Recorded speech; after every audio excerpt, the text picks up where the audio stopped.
Hi everyone, আজি মই ডোছাৰ লগত খোৱা চাটনিটো বনাম আপোনালোকক দেখুৱাম কেনেকৈ বনাই ইয়াক কেৰাহী লৈছোঁ ইয়াত মই চাওক বাদাম দিছোঁ কেইফুটমান নহৰু দিছোঁ ইয়াতে আৰু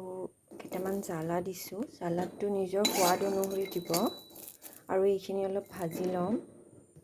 এইখিনি যেতিয়া আধামান ভজা হৈ যাব আমি ইয়াত দিম বুটৰ দাইল আৰু অলপমান ভাজি ল'ম এইখিনি যেতিয়া ভাজা হৈ যাব তেতিয়া এনেকুৱাকৈ উলিয়াই ল'ম বস্তুখিনি এয়া চাওক মই ব্ৰাউন কালাৰ কৰি অলপ ভাজিছোঁ আৰু এইখিনি এতিয়া ঠাণ্ডা হ'বলৈ দিম আৰু এতিয়া মই নৰসিংহ পাত ল'বলৈ আহিছোঁ এয়া চাওক আমাৰ ঘৰতে আছে মই নৰসিংহৰ পাতখিনি আনিলোঁ বস্তুখিনি এতিয়া ঠাণ্ডা হৈ গ'ল এতিয়া মই এইখিনি গ্ৰাইণ্ড কৰি ল'ম আৰু চাওক গাইজ মই অলপ নাৰিকলো লৈছোঁ সৰু সৰুকৈ কুটি লৈছোঁ নাৰিকল দিলে বহুত সোৱাদ লাগে একচুৱেলি নাৰিকল আৰু বাদামটো অপশ্যনেল হয় অকল বাদামেৰেও আপোনালোকে বনাব পাৰে আৰু অকল নাৰিকলেৰেও বনাব পাৰে মোৰ ঘৰত দুটা আছিলে সেইকাৰণে মই দুটা দি দিছোঁ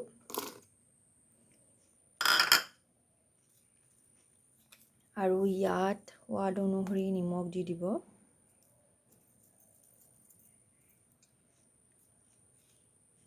আৰু অলপমান পানী দি এইখিনি এতিয়া মই গ্ৰাইণ্ড কৰি ল'ম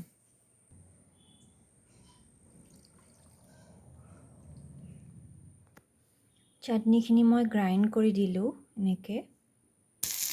মই ইয়াত তেলত জিৰা দিছোঁ অলপ আৰু অলপ সৰিয়হ দিছোঁ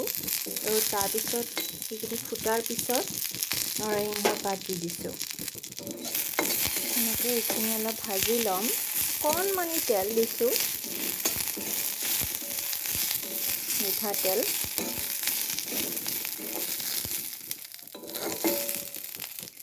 একদম ল' ফ্লেমত ভাজি আছোঁ মই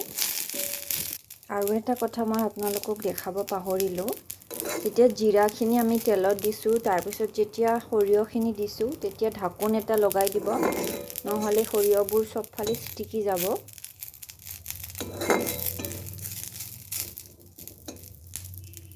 এইখিনি হৈ গ'ল মোৰ বেছি নাভাজোঁ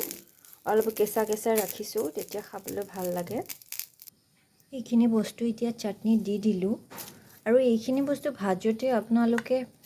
শুকান জলকীয়াও দিব পাৰে মই দিয়া নাই আজি এইটো দিলেও বহুত ভাল লাগে খাবৰ কাৰণে এইখিনি এতিয়া মিলাই ল'ম আমাৰ এতিয়া চাটনি ৰেডি হৈ গ'ল চাওক কিমান ধুনীয়া হৈছে দেখিবৰ কাৰণে আৰু খাবলৈও ইমানেই সোৱাদ হৈছে এতিয়া আমি এইখিনি গৰম গৰম ডোছাৰ লগত পৰিৱেশন কৰিম থেংক ইউ গাইজ কেনেকুৱা লাগিল জনাব